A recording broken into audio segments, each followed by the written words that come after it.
Hello, my dear students, and today we are going to start chapter number 13, probability.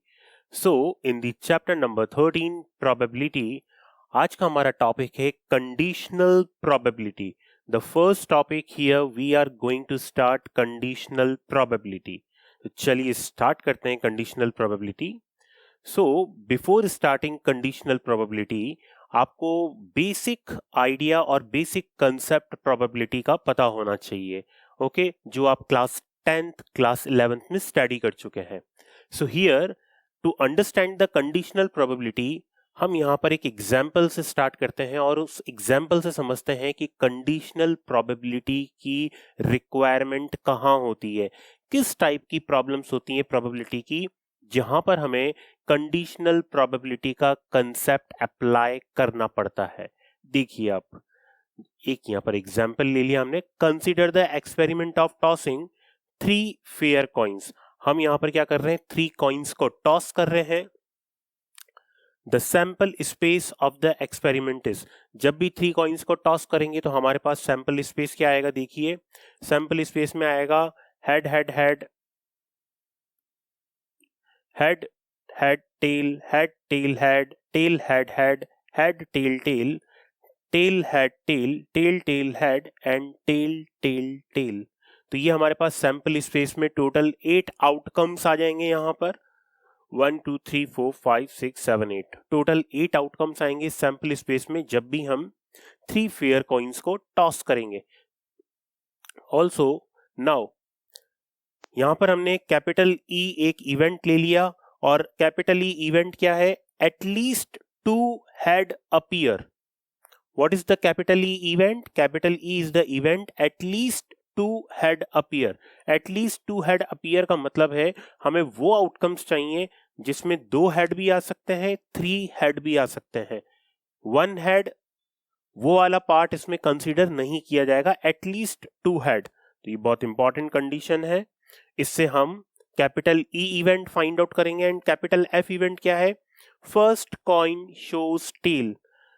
First coin shows tail, तो आप देखेंगे capital F में क्या क्या आ रहा है. फर्स्ट कॉइन शोज टेल में ये कैपिटल एफ में आ जाएगा हमारे पास. फर्स्ट कॉइन शोज टेल ये कैपिटल एफ में आ जाएगा. कैपिटल एफ ये हमारे पास कैपिटल एफ में आ जाएंगे. और at least 2 head appear, at least 2 head appear, this is capital E. ये कैपिटल ई के अंदर हमारे पास आ जाएंगे आउटकम्स. एटलीस्ट 2 हेड अपीयर ये भी आ जाएगा, एटलीस्ट 2 हेड अपीयर, और किसी में ऐसा है नहीं. ओके, तो ये हमारे पास कुछ इवेंट होंगे जिसमें क्या आएगा, एटलीस्ट 2 हेड अपीयर. और यहां पर आ जाएगा the first coin shows tail, that is capital F. तो हम यहां पर देखेंगे ये कैपिटल ई आ रहा है हमारे पास इवेंट, और हमारे पास ये कैपिटल एफ इवेंट आ गया जो हमने यहां पर सेलेक्ट किए हैं, राइट. तो अभी तक का एग्जाम्पल का हर एक स्टेप आपको समझ में आ गया. 3 फेयर कॉइन टॉस कर रहे हैं, सैंपल स्पेस लिख दिया हमने, यहाँ पर 2 इवेंट ले लिए ई और एफ, और दोनों इवेंट के हमने आउटकम्स लिख दिए यहाँ पर, राइट.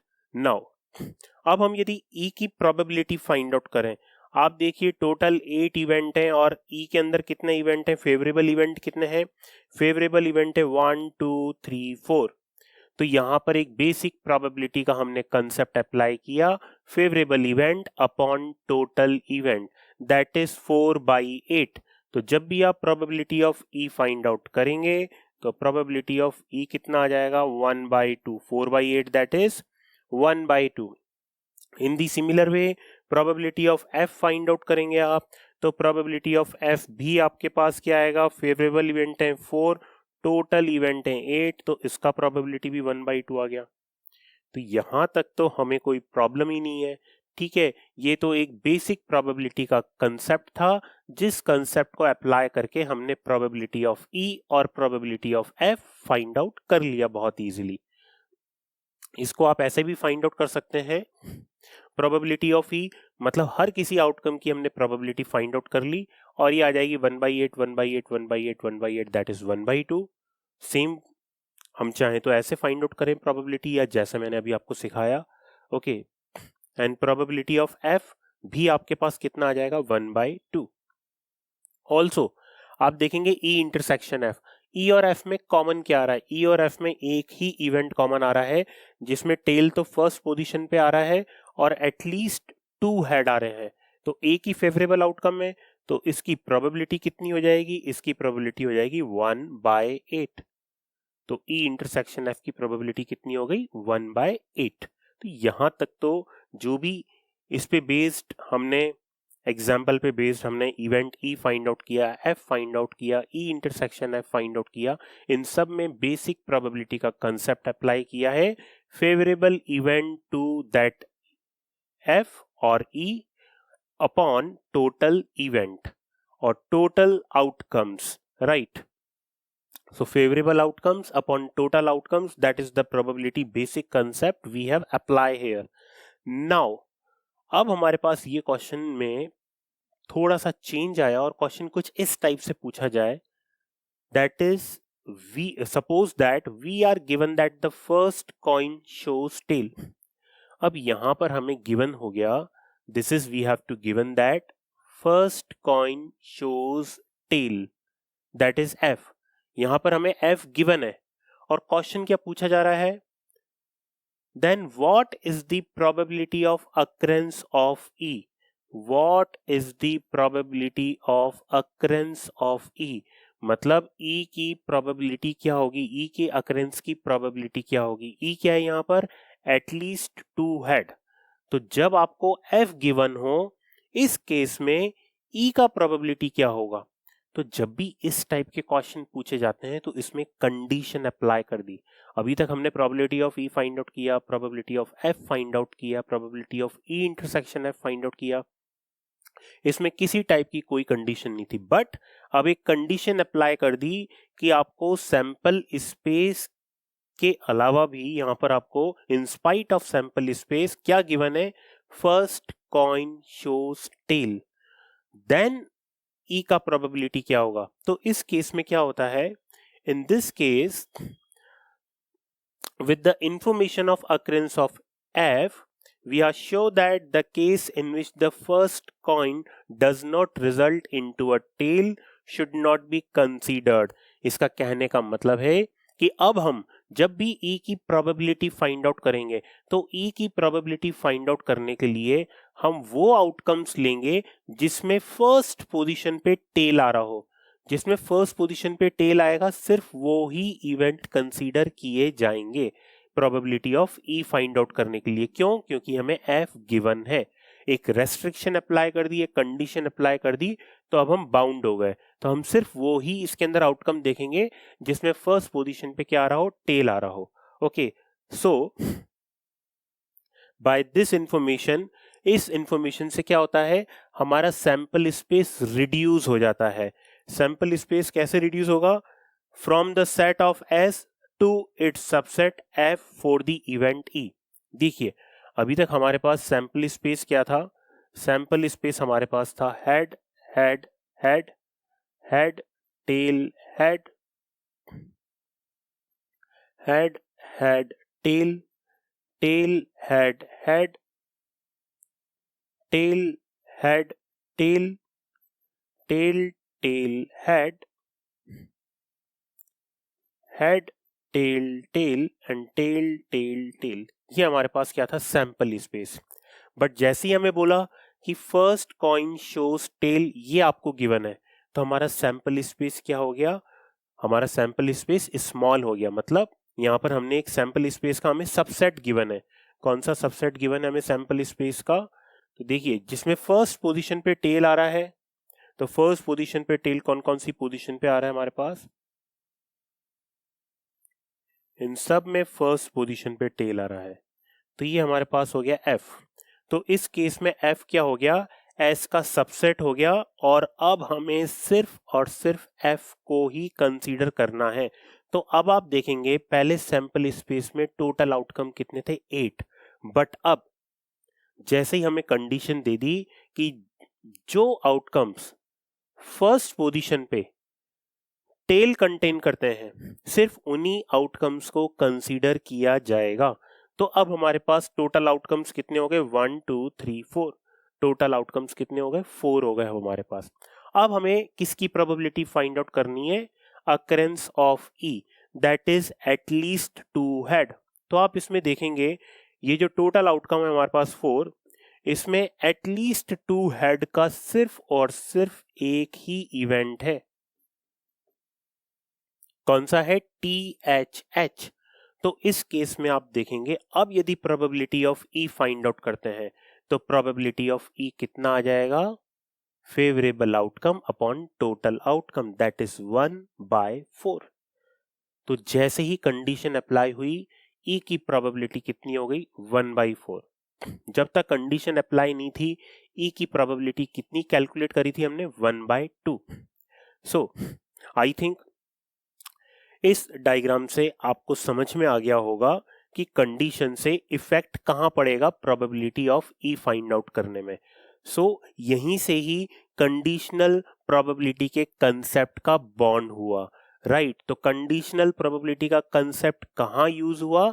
जहां हमें कोई एक इवेंट गिवन है और उस इवेंट के अकॉर्डिंग हमें किसी दूसरी इवेंट की प्रोबेबिलिटी फाइंड आउट करनी है, या हम ये बोलें जिस इवेंट की हमें प्रोबेबिलिटी फाइंड आउट करनी है वो ऑलरेडी किसी एक इवेंट पे डिपेंड है। ओके, तो यहां से कंडीशनल प्रोबेबिलिटी का कंसेप्ट होगा स्टार्ट। तो देखें आप इसमें, so now the sample point of f which is favorable to E is THH। just अभी डिस्कस हुआ कि E में क्या कंसिडर किया जाएगा? ओनली THH, क्योंकि T आ गया फर्स्ट पोजीशन पे तो F गिवन है और HH आ गया, दैट इज हमें probability of E find out करनी है। ओके, तो ये एक कॉमन इवेंट आ गया।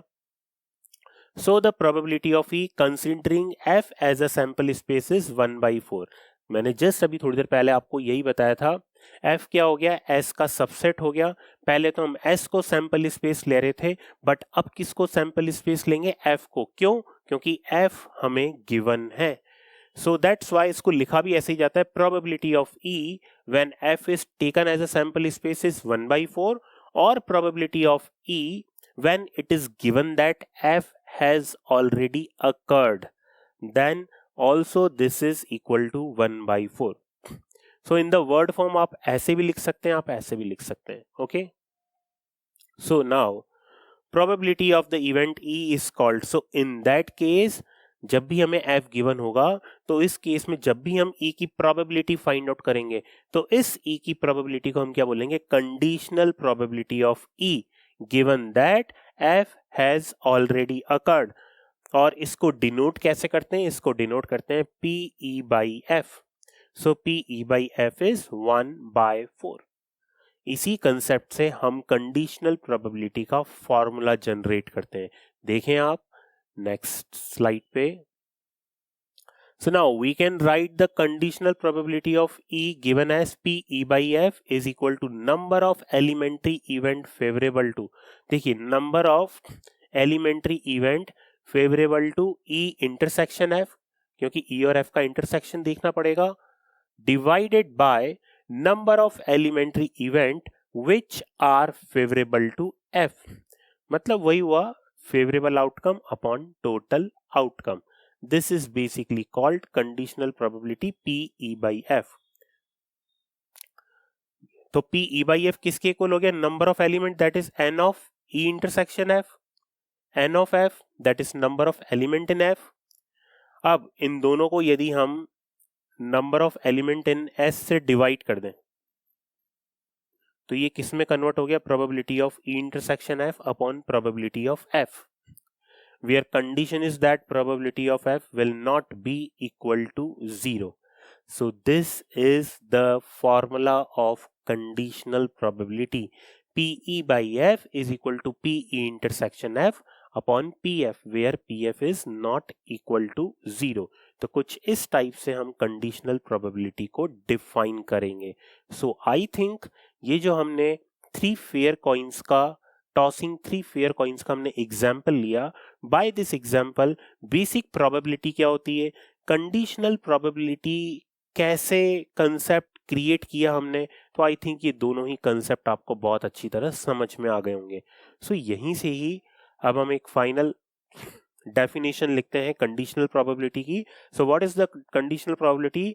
if E and F are two events associated with the sample space of a random experiment, कोई भी सैंपल स्पेस से दो इवेंट E और F एसोसिएट है, then conditional probability of E given that F has already occurred is given by PE by F, और PE by F क्या हो जाएगा, probability of E intersection F upon PF, where PF is not equal to 0. In the similar way, my dear student, you can also calculate probability of F by E, which is equal to probability of E intersection F upon probability of E, where probability of E not equal to 0. तो P F by E के form में भी लिखा जा सकता है इसको। यहां पर आगे के जितने भी कंसेप्ट हैं, मल्टीप्लिकेशन थ्योरम ऑन प्रोबेबिलिटी, सबसे important topic based theorem, total theorem on total probability, तो ये जितने भी कंसेप्ट हैं सब कनेक्टेड हैं कंडीशनल प्रोबेबिलिटी से। तो कंडीशनल प्रोबेबिलिटी का कंसेप्ट बहुत अच्छी तरह समझ में आना चाहिए। जैसे ही कंडीशनल प्रोबेबिलिटी का कंसेप्ट समझ में आ गया कि हम कहाँ पर कंडीशनल प्रोबेबिलिटी अप्लाई कर रहे हैं, तो हम बहुत इजीली आगे के जितने भी इंपॉर्टेंट कंसेप्ट हैं उनको समझ सकते हैं। Okay, so this is the main definition of conditional probability. Now the properties of conditional probability. तो बेसिक प्रोबेबिलिटी प्रॉपर्टीज कौन कौन सी हैं? फर्स्ट प्रॉपर्टी देखिए, if E and F R two events associated with the sample space S, then probability of S by E is equal to probability of F by F is equal to 1. तो बहुत ही simple है कि probability of S by E कितना होगा? S यहाँ पर sample space है और E एक event है, तो S और E का इंटरसेक्शन निकालोगे तो S और E का इंटरसेक्शन तो E आएगा। तो न्यूमरेटर में भी probability of E आ गया, डिनोमिनेटर में भी प्रोबेबिलिटी ऑफ ई आ गया, दोनों कैंसिल हो गए, कितना आ गया? 1। Similarly probability of F by F भी कितना होगा? 1 होगा। ओके, तो बहुत ही इजीली इस प्रॉपर्टी को प्रूव कर सकते हैं हम, right. Next property number 2, if A and B are two events of a sample space and f is any event such that pf is not equal to 0, then in that case probability of A union B upon F। अभी तक हमने class 11th में probability of A union B study किया था। probability of A union B का meaning क्या होता है? probability of A और B। ओके, तो वहां पर हमने क्या स्टडी किया था? probability of A union B is equal to probability of A plus probability of B minus probability of A intersection B। यदि वो फॉर्मूला आपको पता है तो बहुत ही इजीली ये आप याद कर सकते हैं। probability of A union B by F is equal to probability of A by F plus probability of B by F minus probability of A intersection B by F. This is property number 2. And the next property number 3, probability of E complement by F। हमें जैसे पता है probability of A complement क्या होता है? That is probability of not occurrence of the event A is equal to 1 minus probability of A. So in the similar way, probability of E complement by F will be equal to 1 minus probability of E by F.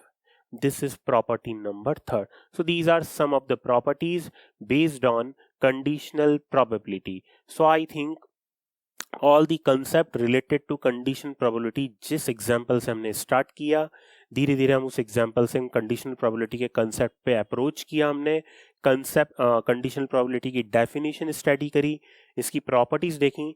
So now I think we can start the problems based on conditional probability. तो देखें कुछ examples जिससे हम conditional probability के concept को अच्छी तरह समझ सकें। ठीक है, इसमें फर्स्ट एक एग्जाम्पल है हमारे पास, 10 cards numbered from 1 to 10 are placed in a box।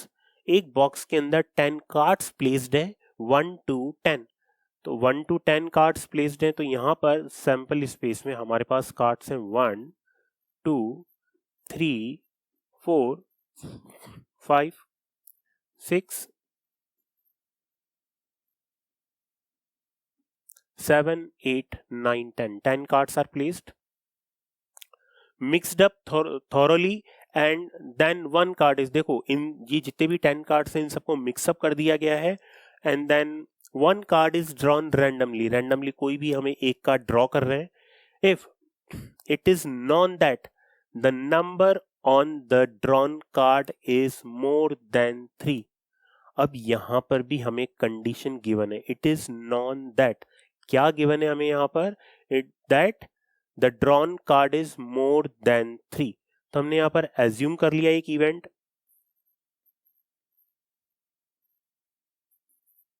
Late हमें एक इवेंट बी गिवन है और गिवन क्या है, drawn card is more than 3। More than 3 में कौन कौन से कार्ड आ जाएंगे हमारे पास, 4 5 6 7 8 9 10। तो ये आ गया मोर देन 3। ओके, ये तो गिवन है हमें। Then what is the probability that it is an even number. अब हमें किसकी प्रोबेबिलिटी फाइंड आउट करनी है, एक इवेंट ए की प्रोबेबिलिटी, क्वेश्चन मार्क अप्लाई कर दिया क्योंकि इसकी प्रोबेबिलिटी हमें फाइंड आउट करनी है। ये कौन सा इवेंट है, ये इवेंट है एन इवन नंबर। तो इसमें इवन नंबर कौन कौन से हैं, इसमें इवन नंबर है 2 4 6 8 10। ये इसके अंदर इवन नंबर आ गया 2 4 6 8 10। So now conditional probability find out करने के लिए ए की A intersection B find out करना जरूरी है। आप देखेंगे ए और बी में क्या कॉमन आ रहा है, तो ए और बी में कॉमन आ रहा है 4 6 8 10, 4 6 8 10। ये हमारे पास ए इंटरसेक्शन बी में क्या आ रहा है, कॉमन, सॉरी ए और बी में कॉमन आ रहा है, तो हमने ए इंटरसेक्शन बी में क्या लिख दिया, 4 6 8 10, right. So now we have to find out probability of an even number when it is given that the drawn card is more than 3, that is p a by b। और p a by b का formula क्या होता है, probability of a intersection b upon pb, where probability of b is not equal to 0। now probability of a intersection b, तो intersection B में favourable event कितने हैं, 1 2 3 4, 4, total number कितने हैं 10। तो ये तो probability of A intersection B हो गया। और प्रोबेबिलिटी ऑफ बी कितना आ गया, प्रोबेबिलिटी ऑफ बी आ गया हमारे पास, बी में कितने इवेंट है 1 2 3 4 5 6 7, टोटल 10। तो हमारे पास प्रोबेबिलिटी कितनी आ गई 4/7। आप चाहें तो फॉर्मूले से ऐसे फाइंड आउट कर सकते हैं, और कभी एमसीक्यू बेस्ड या शॉर्टकट क्वेश्चंस आ जाए 2 मार्क्स के, तो 2 मार्क्स के क्वेश्चन में बहुत इजीली चेक कर सकते हैं कि यार हमें गिवन क्या है, हमें गिवन है बी, तो बी को सैंपल स्पेस ले लिया, तो सैंपल स्पेस मतलब टोटल इवेंट कितने हो गए 7, और आउट ऑफ 7 कितने इवन नंबर है, तो आउट ऑफ 7 कितने इवन नंबर हैं ये चेक कर सकते हैं। ये इवन नंबर है 4 6 8 10, तो 4 इवन नंबर है, तो डायरेक्टली यहां से भी प्रोबेबिलिटी हम फाइंड आउट कर सकते हैं 4/7। ओके, फॉर्मूला लिख देंगे, ज्यादा एक्सप्लेन करने की जरूरत नहीं है, डायरेक्ट 4/7 भी लिखा जा सकता है इसको। Okay, so I think the first example based on conditional probability हम बहुत अच्छी तरह समझ गए कि यहां पर एक कंडीशन हमें गिवन है, इट इज नॉन, नॉन का मतलब ही यही हो गया गिवन, एक कंडीशन हमें गिवन है और हमें दूसरे इवेंट की प्रोबेबिलिटी फाइंड आउट करनी है। Okay, next question we move. A die is thrown 3 times, एक डाई को कितने टाइम थ्रो कर रहे हैं, 3 टाइम्स थ्रो कर रहे हैं। चलिए पहले इस कंसेप्ट को समझें। जब भी किसी डाई को, कोई भी डाई है, इसको वन टाइम थ्रो करेंगे, देन हमारे पास नंबर ऑफ सैंपल स्पेस कितना आएगा 6, वन टाइम थ्रो करेंगे। तो इसको 2 टाइम थ्रो करो, when we throw the die 2 times the number of sample space is 6 square, that is 36। Okay, तो यहां पर कंसेप्ट क्या अप्लाई हो रहा है, 1 times 6 power 1, 2 times 6 power 2 and 3 times we throw a die is thrown 3 times, so the number of element or number of outcomes in the sample space is 6 cube. So when we say 3 times, so then in that case number of element in sample space is 6 cube, that is 216. Okay तो सबसे पहला point तो हमें यहाँ पर पता होना चाहिए कि number of element in the sample space is 216. Now दो इवेंट है, event A and B, which are defined as, A तो क्या गिवन है हमें 4 ऑन द थर्ड थ्रो. जब भी इन 3 डाइस को थ्रो कर रहे हैं, जब भी किसी डाई को 3 टाइम्स थ्रो कर रहे हैं या 3 डाइस को थ्रो कर रहे हैं, तो जो थर्ड पोजीशन है, मतलब जो थर्ड थ्रो है, थर्ड थ्रो में क्या आ रहा है, 4 आ रहा है. देखिए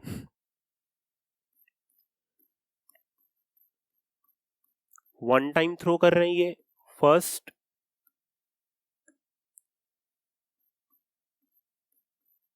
ये सेकंड थ्रो कर रहे हैं हम, और एक थर्ड टाइम थ्रो कर रहे हैं.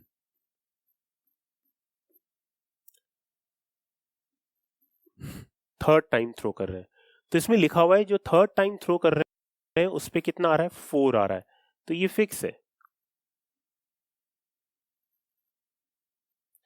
तो थर्ड थ्रो में कितना आ रहा है, 4, ये फिक्स हो गया यहां पर.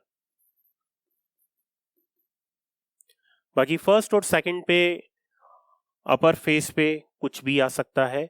तो देखिए यहां पर टोटल कितने इवेंट आएंगे हमारे पास. हम यहां पर इवेंट ए लिखते हैं,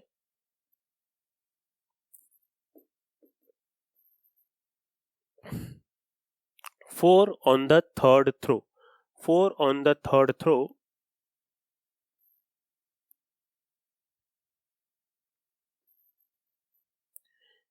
देखिए जैसे फर्स्ट 1 फिक्स कर दिया मैंने यहां पर, ओके 1 फिक्स कर दिया फर्स्ट पोजीशन पे, देन सेकंड पोजीशन पे 1, थर्ड पे 4, 1 2 4, कहां तक आ जाएगा 1 6 4. ठीक है, तो फर्स्ट पोजीशन पे 1 फिक्स किया और सेकंड पोजीशन को हमने चेंज किया 1 2 3 4 5 6, और थर्ड तो ऑलरेडी फिक्स है 4. ऐसे ही हम यहां पर लिख सकते हैं 2 1 4, 2 2 4, 2 6 4, 3 1 4, 3 2 4, 3 6 4. ओके तो टोटल कितने आ रहे हैं, 6 6 6. ओके ऐसे ही 4 वाला केस भी आएगा हमारे पास, 4 1 4, अप टू कहां तक आएगा 4 6 4. ऐसे ही हमारे पास आएगा 5 1 4,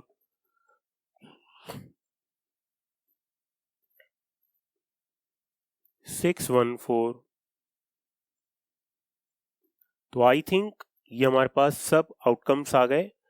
कौन से outcomes, 4 on the third die, तो 4 on the third die fix कर दिया, तो ये हमारे पास इतने सारे इवेंट आ गए. एंड बी क्या दे रखा है हमें, 6 on the first and 5 on the second throw. अब यहां पर चेंज हो गया कि फर्स्ट पे तो कितना आना चाहिए 6 और सेकंड पे कितना आना चाहिए 5, तो बी भी इवेंट लिख देते हैं हम.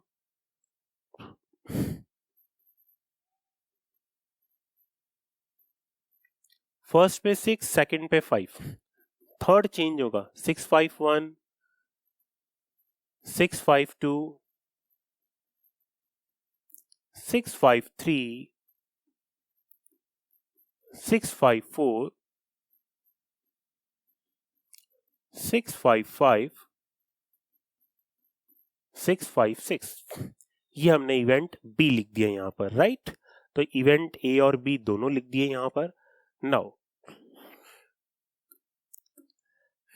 ए इंटरसेक्शन बी भी देख लेते हैं. ए इंटरसेक्शन बी क्या आएगा, ए इंटरसेक्शन बी का मतलब हुआ कि फर्स्ट और सेकंड पे तो 6 और 5 आए, और थर्ड थ्रो में कितना आना चाहिए, 4 आना चाहिए. दैट इज हमारे पास ऐसा एक ही इवेंट है 654, एक इवेंट है ऐसा 654। अब क्वेश्चन में क्या पूछ रहे हैं, देखिए क्वेश्चन में क्या पूछ रहे हैं, फाइंड द प्रोबेबिलिटी ऑफ ए। हमें किसकी प्रोबेबिलिटी फाइंड आउट करनी है, ए की प्रोबेबिलिटी फाइंड आउट करनी है, given that B has already occurred. B has already occurred, ये हमें गिवन है यहाँ पर। ओके, तो कंडीशनल प्रोबेबिलिटी का कंसेप्ट अप्लाई करेंगे हम यहाँ पर। Probability of A by B, B given है, then it will be equal to probability of A intersection B upon probability of B, where probability of B not equal to 0. Now probability of A intersection B, तो A intersection B के अंदर तो एक ही favorable event आ रहा है, so one favorable event, total कितने हैं 216, because a die is thrown 3 times. Upon probability of B, तो बी के अंदर कितने इवेंट आ रहे हैं, बी के अंदर आ रहे हैं 1 2 3 4 5 6 आ रहे हैं टोटल। तो ओवरऑल प्रोबेबिलिटी कितना हो गया 1/6। This is the probability when a die is thrown 3 times, then we find the probability of the event 4 on the third throw, and it is given that the first and the second throw it will be 6 and 5, that is 1/6. Okay, so I think this you will understand easily. Next example. Now this is also very interesting example. In this example we have to consider the experiment of tossing a coin. यहाँ पर हम क्या कर रहे हैं, एक coin को toss कर रहे हैं। चलिए एक कॉइन को टॉस करते हैं यहाँ पर। We just toss a coin. Okay, so when we toss a coin, if the coin shows head, then toss it again. तो कॉइन को टॉस कर रहे हैं, ये कॉइन क्या क्या शो कर सकता है, हेड शो कर सकता है या फिर टेल शो कर सकता है। Okay, coin shows either head और टेल, पर इसमें लिखा हुआ है if the coin shows head then toss it again. ये क्या शो कर रहा है, हेड शो कर रहा है, then toss it again. Coin को वापस टॉस करेंगे तो क्या आएगा, हेड और tail. Again we toss the coin, then what we get head and tail. And आगे देखते हैं, इफ इट शोज टेल, यदि ये टेल शो करता है, देन थ्रो अ डाई। तो यहां पर लिखा हुआ है if it shows tail, then what we have to throw, we have to throw a die. हमें एक डाई थ्रो करना है, तो जैसे ही डाई थ्रो करोगे तो क्या आएगा 1 2 3 4 5 6. This is the situation we have to given. First when we toss a coin, तो कॉइन को टॉस करने पे हमारे पास क्या आ रहा है, एक तो हेड आ रहा है और एक टेल आ रहा है। जब हेड आ रहा है, अगेन हमने क्या करा, कॉइन टॉस किया। ओके, जैसे ही हमने कॉइन को टॉस किया हमारे पास क्या आ गया further, head and tail. In the similar way, यदि कॉइन को टॉस करने पे टेल आता है तो हमें क्या थ्रो करना है, we have to throw a die. What we have to throw, we have to throw a die, और die थ्रो करेंगे तो हमारे पास क्या आएगा 1 2 3 4 5 6। ओके, सो सिचुएशंस तो हमने यहाँ पर बना दी फ्लो डायग्राम के थ्रू। नेक्स्ट देखते हैं इसमें क्या लिखा, find the conditional probability of the event that the die show a number greater than 4। हमें किसकी कंडीशनल प्रोबेबिलिटी निकालनी है, हमें एक ऐसे इवेंट की कंडीशनल प्रोबेबिलिटी निकालनी है। क्वेश्चन मार्क लगा दिया, मतलब इसकी कंडीशनल प्रोबेबिलिटी निकालनी है। एक ऐसे इवेंट की कंडीशनल प्रोबेबिलिटी निकालनी है which show a number, we have to find the probability of the event that the die shows a number greater than 4। अब हम देखें die shows a number greater than 4, तो ऐसे तो दो ही इवेंट दिखते हैं हमें, dice show a number greater than 4, 5 and 6। Okay, तो इसको लिखा कैसे जाएगा, बिकॉज टेल आने के बाद आए हैं ये, तो इसको ऐसे लिखा जाएगा T5 देन T6। ये तो इवेंट ए आ गया जिसकी प्रोबेबिलिटी निकालनी है हमें। गिवन क्या है? Given that there is at least one tail, given that there is at least one tail. Okay, ये हमें गिवन है, तो जो हमें गिवन है उसको मैंने बी एज्यूम कर लिया। तो देखिए एटलीस्ट वन टेल में क्या क्या आ जाएगा? हेड टेल भी आएगा, T1 भी आएगा, T2 भी आएगा, और कहां तक आ जाएगा? T6 तक आएगा। तो ये हमें गिवन है और कैपिटल ए की हमें प्रोबेबिलिटी फाइंड आउट करनी है। आप देख सकते हैं दोनों में से कॉमन क्या आ रहा है? दोनों में से कॉमन क्या आ रहा है? कॉमन सिर्फ हमारे पास आ रहा है T5, T6 हमारे पास कॉमन आ रहा है, right? We have a common only T5 and T6. This is the common in A and B. आप देखिए कंडीशनल प्रोबेबिलिटी कैसे फाइंड आउट करेंगे की। Then conditional probability of A when given it is B is probability of A intersection B upon probability of B where probability of B is not equal to 0. Okay, now probability of A intersection B find out करना है। अब देखिए probability of A intersection B find out करेंगे तो हमें probability find out करने की T5 की प्रोबेबिलिटी फाइंड आउट करनी है, T6 की प्रोबेबिलिटी फाइंड आउट करनी है। ओके, ऐसी probability of B find out करना है तो बी के अंदर कौन कौन से इवेंट थे? देखिए बी के अंदर आउटकम्स थे हमारे पास head tail plus probability of T1 plus probability of T2 up to probability of T6। देखिए जब टेल आया तो प्रोबेबिलिटी कितनी? 1/2, और 1/2 के बाद हम डाई थ्रो कर रहे हैं, ठीक है? तो हर किसी नंबर की प्रोबेबिलिटी कितनी हो जाएगी? 1 या 2 या 3 या 4 या 5 या 6, इन सब की प्रोबेबिलिटी कितनी हो जाएगी? 1/2 इंटू 1/6, दैट इज 1/12।